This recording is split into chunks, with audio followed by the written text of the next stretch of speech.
is hundreds of companies who are selling products, right? Thousands of companies. So you just have to figure out what you're comfortable with and what you're trying to do. If I want to, let's think about it, geothermal, right?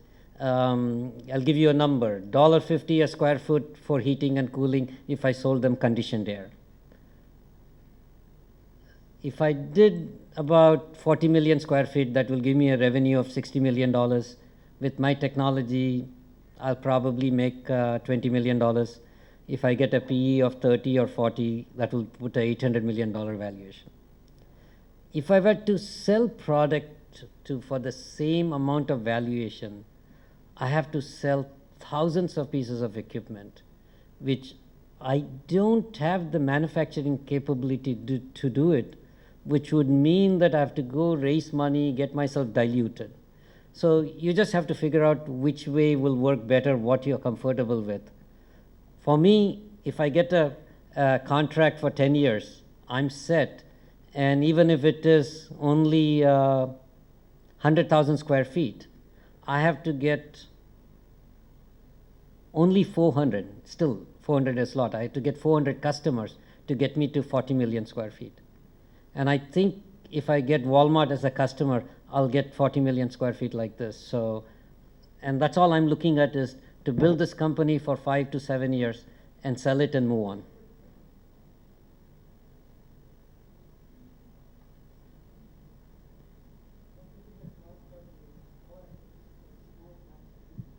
So the solar power projects, what we are targeting is we should be able to deliver, they call it levelized cost of electricity, LCOE, at less than 10 cents a unit, which is less than 5 rupees a unit. And what we are trying to do here is standardize the plants. So it's built in our factory. We just bring and install it on solar thermal. We don't want to get into large plants where you have to get all kinds of permits and environmental issues. Make it small, put it on a container or whatever, ship it to the place and install it. So that's the concept over there. That's the only way we can reduce cost. If you start manufacturing, assembling on site and everything, it's just too expensive. Black boxes. Like doing research is generally shooting in the dark before you know where you end up. So running a research lab in a company, how difficult is it compared to running it in a university, which is more cocooned and cushioned? But it takes a lot of money and uncertainty, right?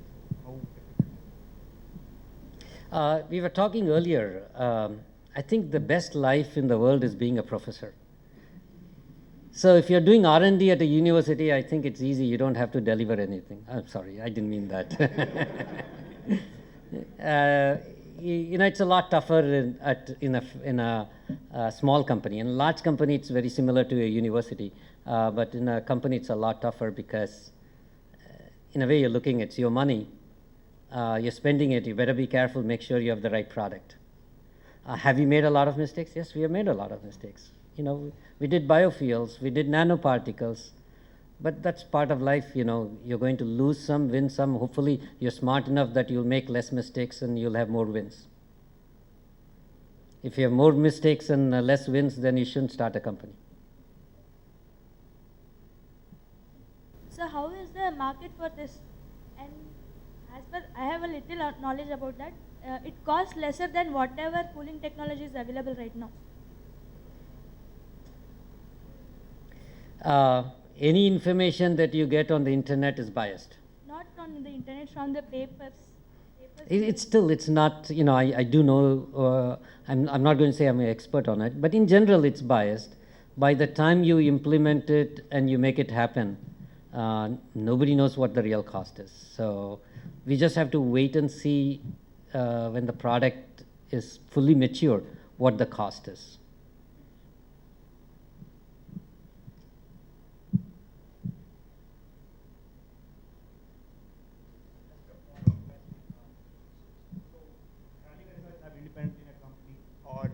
Doing it just in conjunction with a university? I mean, would you recommend something like that? Or collaborate with a university, say an IIT or something, and then develop your technology or something like that. So which one would you recommend? There's a pluses and minuses. It depends on what expertise you have and what you don't have. If you don't have the expertise, if you can tie up with a good university, and it's the problem with the university is that, research just spreads. If you can focus it and get somebody to deliver it, it's definitely very favorable because you really don't have that expertise. But if you have that expertise internally, then you might as well do it. Quite a few times you don't have the analytical capability, R&D, NMR equipment, any kind of stuff, and you may end up with the university to do that research work for you. You said initially for 7 years you have been struggling. So if not for your mentors said, you have been still struggling for more years. I mean, what are you thinking? I can see you have a lot of confidence in me. I hope that's really not true. Hey, I can't answer. That's why you need to find a good mentor. Find it faster than 7 years. That's all I can tell you. No. I'll tell you what happened. He had told me in the first year itself that he would give me money. It was not that he didn't tell me. I didn't have the guts to go and tell him I really had a business because I wasn't sure I had a business. He just got frustrated and said, take the check. It was my fault, really. How do you think the market is in India for starting such a niche technology? Oh boy, I have so many different things going on here, I can't answer that question. If you tell me which product, I'll tell you. Let's say, what are your plans for Thar in India? Thar in India, I think the most interesting of all the things that I'm doing is power and water. Geothermal India's not ideal because it's always heat that we are trying to do, rather put into the ground. But I think water is a great product. We can take our good corporation water, treat it with supercritical. You can do an interesting thing where you can have automated different flavors into it and deliver to the customer in real time. Lemon flavored, pomegranate flavored, because all of people think they give you a lot of benefits. It's all marketing hype, so as long as you can tap into it, it works.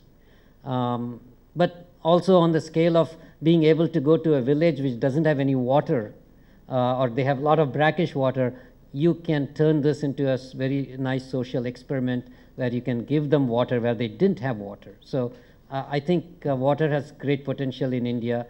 And of course, energy, I think you can beat that. If you can deliver solar thermal for 10 cents a unit, I think it's fantastic. Reliable power is better than no power.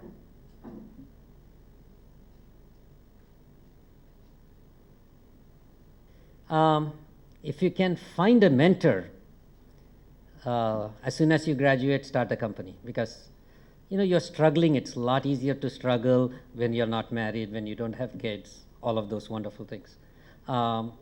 If you don't have a mentor, you don't have any guidance, go and work for a couple years, learn from your mistakes that somebody else is paying for, and then start a company. So it all depends on how much risk-taking ability.